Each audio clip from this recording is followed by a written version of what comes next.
He should have been somewhere over Nevada. The flight, American 2473, was delayed 3 hours, gate change, mechanical issues. Ethan Calloway took it as a sign. Maybe not divine, but something. He'd laughed about it to the cab driver, said, "At least I'll get to sleep in my own bed tonight." The driver had smiled without looking up. Now the key turns easily in the lock. Too easily. No bolt, no chain. That alone gives him pause. Lauren always double-locked, even when he just stepped out for groceries. He steps inside. The house breathes its usual silence. A cool, curated silence. The kind bought with restoration hardware catalogs and weekend trips to Home Goods. The kind Lauren liked to post on Instagram with captions like "Sanctuary." Ethan sets his suitcase down by the bench. The hallway light flickers overhead. The same bulb she's reminded him to change for weeks. He told her he'd get to it. He hasn't. Now it blinks like a warning. He thinks about the wine they opened before he left for Chicago. Half a bottle of red still on the rack. Her favorite. He brought a bottle of that same vintage back for her, now sweating slightly in his bag, unopened. Then he hears it. Not a noise. A sound. Wet. Rhythmic. Breath layered over breath. A woman's moan. Then a man's voice. Not groaning. Laughing. Ethan's body doesn't react. No heart race. No stumble. Just a stillness, heavy as a power outage. He walks, each step slow, deliberate. Carpeted stairs mute the weight of his shoes. His hand hovers near the railing. He doesn't need it. He's steadier now than he's been in months. The door is ajar. That door has been repainted twice since they moved in. Lauren chose the color. Porcelain plum, she called it. It had never looked plum to Ethan, just cold. Through the gap, sound sharpens. Lauren. He still uses paper planners, Charles. Can you believe that? Like some kind of grandpa with a clipboard? More laughter. Charles Benton. His voice, casual, rich, soaked in condescension. Ethan's boss, his mentor, the man who vouched for him to land the Cross Ridge Tower account. Charles. You're lucky I rescued you. Lauren. From a man who asks for permission to spend on Amazon. Another laugh. Softer, closer, then skin on skin, bed frame tapping drywall. Ethan doesn't look. He takes out his phone, presses record, holds it still. 90 seconds, long enough to capture Lauren's giggle, faintly slurred from wine, long enough to hear Charles call him a neutered dog in a power tie. Long enough. He steps back, leaves the door untouched, footsteps light on carpet like he was never there. In the hallway, he exhales. It's not rage, not even grief. It's emptiness, a vacuum where trust once lived. In the foyer, he double-checks that the front door stays unlocked. He doesn't want to touch anything more than he already has. Back in the cab within minutes. Change of plans, he tells the driver. Midtown, any decent motel. Doesn't need to be fancy. The driver glances back. Bad trip? Ethan smiles faintly. Not yet. That night he stares at a beige motel wall for hours. He doesn't cry, doesn't sleep, doesn't call anyone. He just replays that laugh, that word, neutered, and the way her voice dripped pleasure when she said his name, Charles. The bottle of wine stays zipped inside his suitcase. It'll be months before he touches red again. He didn't sleep, but the motel clock insisted 8 hours had passed. The hum of the mini-fridge filled the silence, a buzzing, almost reassuring monotone. Ethan lay still, hands folded over his chest like a man in a coffin, eyes open, staring into the ceiling's cracked plaster. One question on repeat. How long had she been laughing at him? The plan didn't come as a spark. It settled like dust. Slow, inevitable, dull. She'd already written the script. He would just finish the story. Backups, passwords, old statements Lauren assumed he never read. She changed the Wi-Fi name last week. Something cute. Benton Strong. He hadn't thought much of it. Maybe a fitness brand. Maybe a podcast. He knew better now. She had kissed him differently for months. Closed mouth, choreographed, like checking a box. The yoga retreats, too. Sedona, Ojai, Santa Barbara. Always places without cell reception and always preceded by an argument she manufactured out of thin air. He'd offered to go with her once. She'd looked at him like he'd asked to attend her pap smear. "It's not a couple thing," she said. Apparently, Charles was more into downward dog than Ethan realized. By noon, Ethan was at a public library with a flash drive. Downloaded statements, screenshots, calendar exports, every detail archived. Her flights, spa bookings, Venmo transfers labeled room service. Even the Uber receipts from their neighborhood to the W Hotel downtown. Twice, while Ethan was away on back-to-back client pitches. He called a friend at Charles's firm, under the pretense of planning a surprise gift. "What's Charles's travel schedule like? I want to make sure Lauren's isn't overlapping. She's doing yoga retreats again." The answer came with a quiet chuckle. "You've got nothing to worry about. Those two have been inseparable on company travel." The phrase lodged in his chest. Inseparable. Like parasites and hosts. He didn't ask for more. He already had enough. That night, back in the motel, he wrote a single line in a blank notebook. "They didn't just cheat, they conspired, so I'll make them co-stars in their own unraveling." No dramatics, no theatrics, just cold formatting. He bought a burner phone with cash, set up a new cloud folder. He ordered nylon restraints online, reinforced zip ties from a tactical supplier, a high-powered pellet pistol with a steel core, not for harm, for message, for memory. Fear was louder than blood. He booked a session with their estate lawyer, told Lauren he wanted to update the will. She didn't ask why. She never asked any more. The lawyer called Ethan a responsible man. He smiled and nodded, thinking only of how Lauren would try to smile through broken panic when the documents she signed would corner her like an animal. 2 nights later, Ethan walked back through the front door of his own home. Lauren had left it unlocked again, almost like she was asking to be caught. He carried a duffel. Inside, every piece of his new self. He walked past the framed wedding photo, her hand on his chest, her eyes not looking at the camera, not even at him. He wondered if she ever had. The bedroom light was on. Shadows moved behind the cracked door. The same moaning, this time familiar. Charles's voice, low, smug, careless. Lauren's voice, not moaning, laughing. He stepped in. They froze, like teenagers caught in headlights. Lauren's hand reached for the blanket, Charles for his pants. Ethan said nothing. He dropped the duffel. They stared at him like he'd shown up covered in blood. But there was no fury in him, just precision. "I came home to say goodbye," he whispered. Lauren tilted her head, smirked. "Oh, please, Ethan, this little stunt." Then the pellet gun rose. Fast, steady, population. Charles screamed, clutched his thigh. Population Lauren howled. Blood streamed down her ankle. He moved quickly. Restraints, duct tape, calm hands, no struggle. Charles pleaded. Lauren shook, muttered something about therapy, healing, miscommunication. Ethan just observed them. 2 people who once built careers on charisma and poise, now trembling like animals at a roadside vet. "I'm not going to kill you," Ethan murmured, voice almost tender. "That would make you martyrs." He lifted his phone, recording again. "I want the world to know what you sound like when you're cornered." Charles sobbed. Lauren screamed his name, not in love, not even in hate, just fear. That was all Ethan needed. He left them tied up, unharmed, humiliated. Left the front door open just like he found it. Outside, the wind had picked up. He didn't feel it. In his chest, nothing burned, nothing healed, just silence, and the beginning of whatever came next. The bedroom smells of sweat and candle wax and something sour he doesn't want to name. Lauren is curled up by the dresser.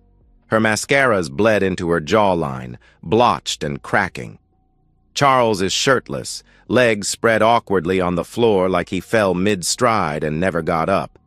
There's blood on his thigh, small, pooled, clotted. He keeps checking it like it might disappear if he stares long enough. They're zip-tied together, wrist to wrist, side by side like lovers on a brochure. Ethan made sure of that, let them squirm inside the same guilt they built together. He sits on the edge of the bed, not the one they shared, no, the guest bed, because the master bedroom suddenly feels too intimate. Lauren sniffles, tries to speak, but the gag mutes her into a pathetic hum. Charles moans through clenched teeth, not in pain, just shame and fear, the kind of fear that smells like aluminum and bile. Ethan doesn't flinch. He scrolls his phone, finds the file, presses play. Lauren's laugh fills the room. The same laugh she used to reserve for Ethan's bad impressions and lazy Sunday dance-offs in the kitchen. It sounds different now, meaner, sharper, like a serrated edge. Dead weight, still asks for permission on Amazon. The recording ends. Ethan doesn't move for a beat, just lets silence close over them like a vacuum-sealed bag. Then, calmly, methodically, he begins reading. July 14th, Santa Barbara. Lauren texts Charles. Room 807 again? You always book better sheets than Ethan. July 20th. Lauren cancels couples therapy. Says she has a migraine. Checks in to W Hotel with Charles. 3 charges to the minibar. 1 for condoms, 1 for Prosecco, 1 for chocolate almonds. Lauren tries to twist away. Charles mutters something behind the cloth. Ethan lowers his phone. His voice is level. You didn't just betray me. You managed it. Like a project timeline. You compartmentalized me. Delegated your guilt. Outsourced your apologies. That's impressive. He stands. Now it's my turn. He takes their phones from the side table. Charles's fingerprint still works, even through the swelling. Ethan uses it, opens apps, bank accounts, Lauren's too. He has the passwords. She used the dog's name. Always something sentimental and stupid. Ethan begins transferring balances. Joint checking? Gone. Retirement fund? Emptied. He leaves her personal account untouched until he sees the balance, $7.49. He smirks. He buys a black coffee from a delivery app, $3.75.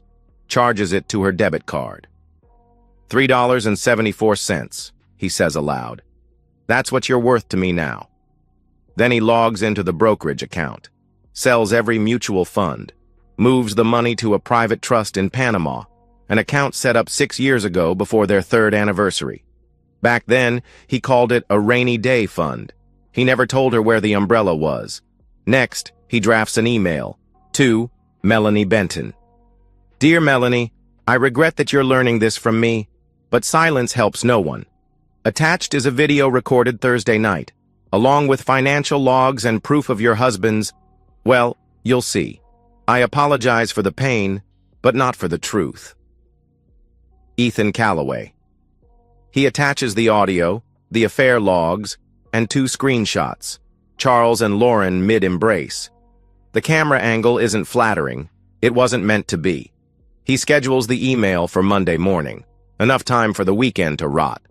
He calls Javier, an old law school friend now living in Buenos Aires. They hadn't spoken in years, but favors owed are a currency all their own. Need a fresh ID? Ethan says. Offshore clearance, workable alias, and a quiet place to disappear for 6 months. Javier doesn't ask questions. That's what makes him useful.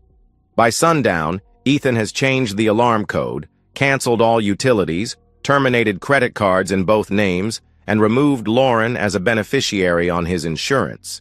He feeds them once, granola bars and water, places it between them like communion. They don't eat. They just stare at him, jaws tight, eyes swollen with tears they don't deserve the dignity to shed. At night, he gags them again, not harshly, just enough to make sleep impossible. He sleeps on the couch, on his back. No nightmares. Not anymore. The dreams stopped when the mask slipped. In the quiet hours, when the fridge hums and the sprinklers hiss outside, Ethan speaks to no one, just himself, just the ghosts. He recounts the dinner parties he worked late to fund, the wine tastings he hated but endured because Lauren said networking was important, the weekends Charles borrowed him from his marriage under the guise of mentorship, the missed birthdays, the swallowed slights. He remembers the look on Lauren's face the night he got passed over for partner, how she'd said, "Maybe you're just too safe." He wasn't safe now. In the dark, his voice is low, measured, flat. "You both built a life around pretending. I'm just removing the scaffolding." Charles cries once, choked and guttural. Lauren stares at the ceiling like it might open and deliver her from this. It won't. Ethan lies still on the couch, hands folded again, like that first motel night. He doesn't cry, doesn't rage. He just listens to the silence they gave him. Now, it's their turn. He didn't wake them. They looked peaceful now, in that grotesque mannequin sort of way. Lauren's lip was split. Charles's shirt was soaked in fear sweat and silence, their wrists still bound, bruises beginning to bloom like violets across pale skin. Two bodies in a home stripped of comfort, light, or noise. Ethan stood by the window and watched the morning roll in, pale sun over the hedges. A dog barked down the street. Someone started a car, probably late for a dentist appointment. Life ticked forward, numb to the wreckage inside this house. He wrote a note in block letters and taped it to the nightstand. "This is mercy. Don't confuse it with weakness." Then he moved like muscle memory. Wiped surfaces, doorknobs, the chair, faucet, knife handle, remote, door frame. He erased the footage. One tap, gone. Not for them, for him. He didn't need to watch it ever again. The burner phone cracked easy under the heel of his shoe. Plastic shattered. Silence followed. But before he left, he pressed send. Melanie Benton's email would land in 5 minutes. A private message, a public reckoning, and an anonymous call would ping LAPD dispatch 5 minutes after that. 2 people tied up in a home in Westwood. Possible domestic disturbance. Unclear if it's a prank or not. Worth a look. He paused in the hallway. Looked down the corridor one last time. The photo frames, wedding pictures, laughing mouths, champagne flutes, lies. One in particular. Lauren's hand resting on his chest, like he was hers to keep. She was smiling so hard her teeth showed. But her eyes were already somewhere else. He left through the back gate. The air smelled different in Palm Springs, like burnt sand and engine fuel. Clean in a way that had nothing to do with purity. Private terminal. No questions. Just a man with a one-way ticket, a black duffel, and a calm pulse. Tbilisi. He'd never been. But the mountains were supposed to be beautiful, and nobody asked too many questions there. He watched a plane roll across the tarmac, blinking against the desert sun. No headlines, no sirens, no chaos. Just a clean line between past and present. Memory cuts quick and without warning. Lauren's wedding dress, too tight across the ribs.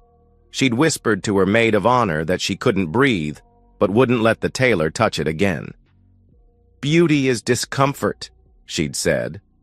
Charles, the first time they met, leaning across a conference table, faux modesty in his smile. "You're the guy who pulled off the Langford Tower? Impressive." Ethan had thanked him, grateful back then to be seen. The 10th anniversary, toasts, friends, champagne. Lauren's eyes glassy as she thanked Ethan for his stability, his steadiness, his constancy. The pause before that last word had lasted a second too long. She had already started sleeping with Charles. That toast was the first time Ethan realized she was rehearsing her guilt in public.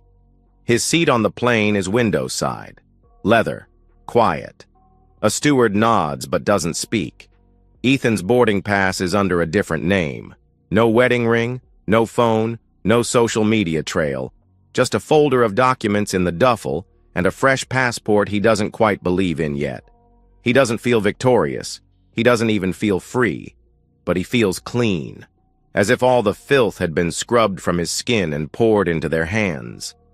Let them carry it now. Let them explain the wounds, the zip-tie cuts, the missing money, the audio files, the look in Melanie's eyes when she sees that clip. That was theirs now. All Ethan had left was silence. He didn't believe in God, but he believed in aftermath. The jet lifted gently, engine low and steady like a breath held in the dark.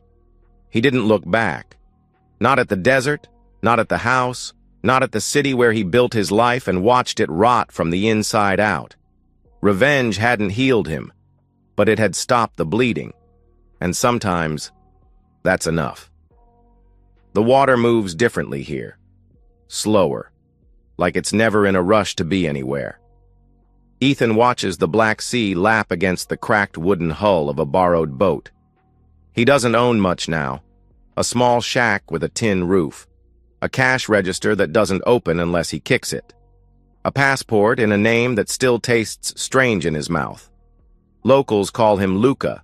Some think he's Turkish. Others say he's ex-military. No one asks twice. That's what makes this place perfect. He rents out boats to tourists who think it's romantic to row through fog at dawn. He hands them paddles and smiles. They tip well. They take selfies. They leave. He likes that they leave. There are days when he goes full hours without hearing English. That helps. Keeps the past in its cage. But some memories don't respect borders. Lauren resurfaced online 2 months after the incident. Victim of coercion, she wrote. Emotionally manipulated by a controlling husband. Her eyes in the video still glistened. The angles were good. She knew her light. For a while it worked. Sympathy poured in.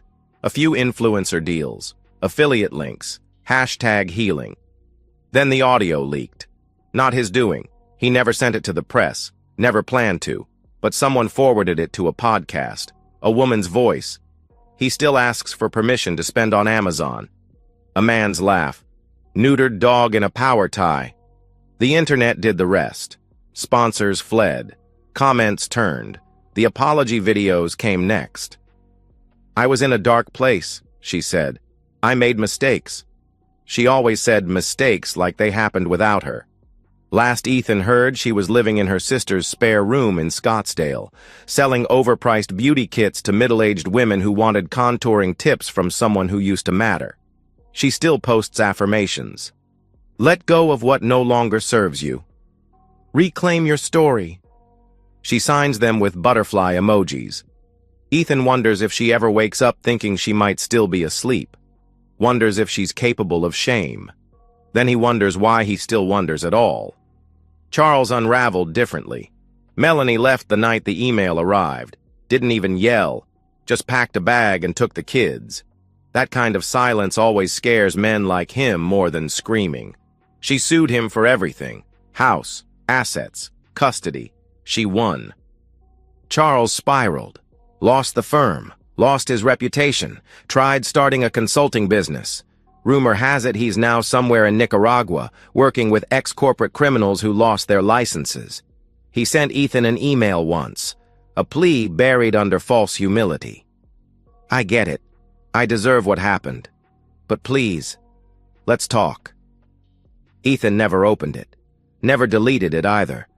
It just sits in a junk folder like a corpse nobody has claimed. There are moments now, rare but real, when Ethan forgets his own name.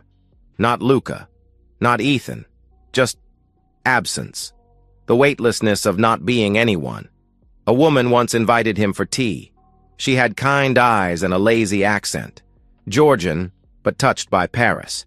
She asked where he was from. He said, nowhere. She didn't ask again. He liked that about her. She left a scarf behind one afternoon. Pale green. the shade Lauren used to wear when she wanted Ethan to think she was soft. He folded it carefully, never returned it. It lives in a drawer, unworn. People talk about closure like it's a door you get to shut and walk away from. They never mention the drafts, the cold that sneaks in through the frame. Ethan doesn't want closure. He wants stillness, space between thoughts, a silence that doesn't demand to be explained. He walks the pier at night. Lights flicker in the distance. Voices echo from the taverns. Some in languages he's starting to understand, but never enough to belong.